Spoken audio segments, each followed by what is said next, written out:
Again, with the paper and the scale, I'm still just trying to get a third, and this concept, again, of putting 0 and 9 at the either opposite ends of the paper is going to divide that by 3 because it's difficult to divide something by an odd number.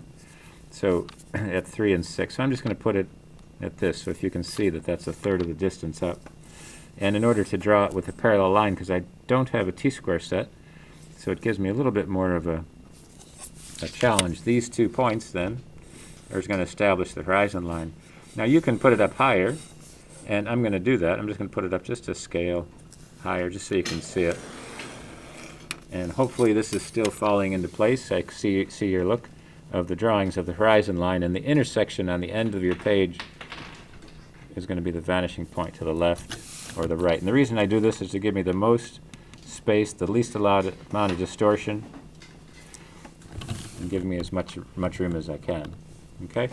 And all you're doing is just similar to what we've done a number of times, is creating this shape in perspective. So if I start with the point down here, I'm just going to go to both vanishing points. And again, I'm doing this in pen just so you can see it. Pencil the same way, and I'll go all the way to the edge. So this is the top of the square. I just have to decide how big I want to make it. I'm going to make it pretty large and go from either side, just to give me this rectangular shape. And this is the part where once you have this, you can see this section. And now it's just a matter of dividing this to get the floor plan into 16 grids. And everywhere you look, this is always going to take place unless it's a distorted building, which will show some architecture for that, say of Frank Gehry. So there's the center point right there.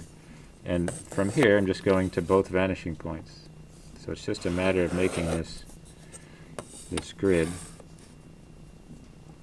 and it's in perspective. If it was flat, it would just be a corner of a checkerboard. So here's the next section. So when you look at this, you say, well, am I lost? No, you just have to keep looking for the crossing of the diagonals that'll give you a square. And the nice thing about it is that it gives me this point. Like I said, I'm drawing this pretty heavy in pen. Then this will divide it all the way back. So now I can see 1, 2. I just have to find one that comes back here. And since I already have 1 point from one of the boxes, I can just extend that. And that just continually, it's like a misguided puzzle. It actually is, those of you that are geometry or algebra fans, you're finding all the unknowns based on everything that you have. So 2 things are helping you find the third item. So here's this one lining right up here. Okay, so now I can see 1, 2, 3, 4 going that way, 1, 2, 3, 4 going this way. So now I have these 16 pieces. So the tricky part is then say, okay, where are you going to use this shape? So I just did the first, this first box, the second one, and went all the way back and then all the way over. So to make that a little clearer, I'm just going to heavy this up in pen. Like I said, I drew it in pen so it might get confusing when you look at it, but we'll build it up. So just by the heaviness of the stroke, it's building that part up. So there it is. It's 2 going back. And I'm just making this a heavier line. Sometimes just put the pen and put the straight edge right up next to it. Makes it a little bit easier. This part's going all the way back. Might be hard to see until I get my hands out of the way. And this part on the back shelf here. So I'm just heavying up the lines because of the construction lines were a little overbearing on that part of it.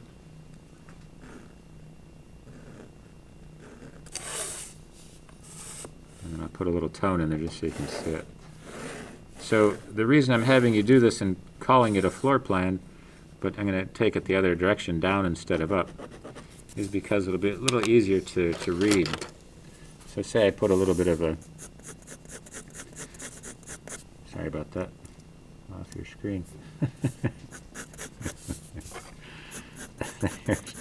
There's the shape. So that's the floor plan. So if I go up, I got all these lines to contend with, so it gets a little clogged up there.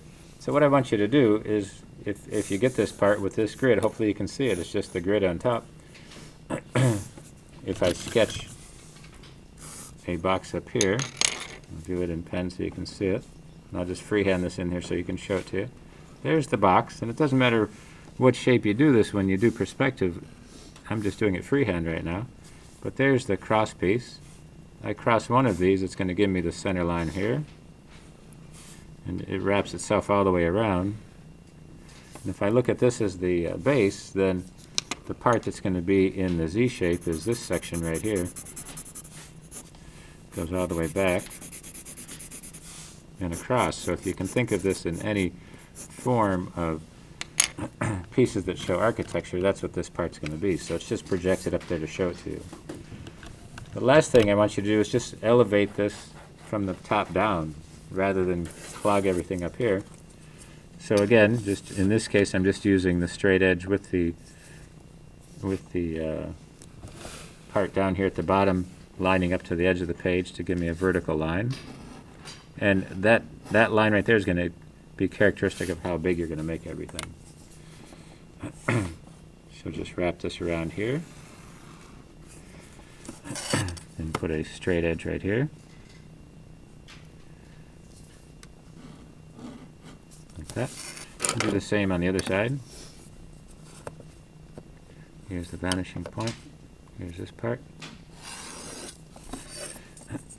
Come to this second piece and make the vertical line there.